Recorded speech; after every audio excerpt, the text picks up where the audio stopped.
రేవంత్ రెడ్డి సర్కార్ హైడ్రా అనే ఒక సంస్థను ఏర్పాటు చేసి అకారణంగా అన్యాయంగా దుర్మార్గంగా 40 ఏళ్ల క్రితం 50 ఏళ్ల క్రితం ఆనాటి ప్రభుత్వాలు చెర్ల పక్కపొంటి బాజప్తా పట్టాలు ఇస్తే కట్టుకున్నటువంటి ఇల్లు కావచ్చు, లేఅవుట్లలో కట్టుకున్న ఇల్లు కావచ్చు, పేదలకు జాగలిప్పించిన పార్టీగా, పేదలకు ఇల్లు కట్టించిన పార్టీగా, వాజ్పేయి గారు ప్రధానమంత్రిగా ఉన్న కాలంలో అనేక వేల మందికి హైదరాబాద్ పట్టణంలో ఇల్లు కట్టించిన పార్టీగా, మళ్ళీ హైడ్రా మీద కట్టించిన పార్టీ, భూమి హక్కులు కల్పించిన పార్టీ, కళ్ళ ముందే అవే కాలనీలు నీలమట్టం అవుతున్నప్పుడు హైడ్రా పేరిట మేము భరించలేకపోయినాం. మేము మా పార్టీ ఈ హైదరాబాద్లకు ఎట్లా అండగా ఉందో మీరు చూసారు.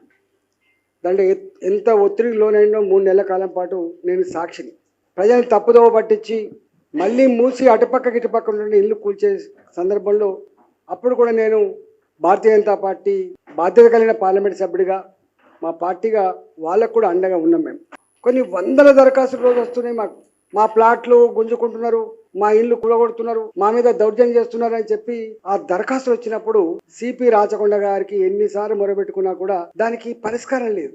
మేము డైరెక్ట్ గా ఏసీపీలకు డైరెక్ట్ గా సీఐలకు ఫోన్ చేస్తే మా మీద ఒత్తిడి ఉంది, ప్రెషర్ ఉంది అనేటువంటి మాటలు వస్తున్నప్పుడు ఓహో వ్యవస్థ చచ్చిపోయింది, ఇది వ్యవస్థగా పనిచేస్తలేదు, వ్యవస్థ పేదలకు అండగా ఉండట్లేదు, వ్యవస్థ ధర్మాన్ని కాపాడే దాంట్లో లేదు, వ్యవస్థ ఒత్తిడి లోనైతుంది, వ్యవస్థ అధర్మానికి పోయే ప్రమాదం ఉంది అని చెప్పి అర్థమై నేను ఒకటే, రేవంత్ రెడ్డి గారు ముఖ్యమంత్రి ఇవాళ ప్రజల ప్రాణాలకు ప్రజల ఆస్తులకు రక్షణ కల్పించే బాధ్యత ఉందా లేదా అని చెప్పి అడుగుతున్నారు.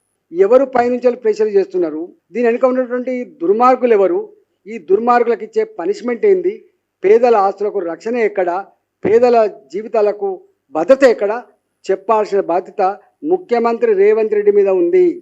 మేము ఒకటే ఇవాళ తెలంగాణ ప్రజానీకానికి విజ్ఞప్తి చేయదలుచుకున్నాం. పేదవాళ్ళ మీద అధికారాన్ని అడ్డం పెట్టుకొని భూములు గుంజుకునే ప్రయత్నం, వాళ్ళ మీద దాడులు చేసే ప్రయత్నం, వాళ్ళ ఆస్తులు కొల్లగొట్టే ప్రయత్నం చేస్తున్నది నిజం. దీని మీద మనం స్పందించకపోతే, మనం ఐక్యంగా లేకపోతే చట్టమే ఇలా ప్రజల్ని నేరస్తులుగా భావించే పరిస్థితి అని చెప్పి నేను తెలియజేస్తా ఉన్నా.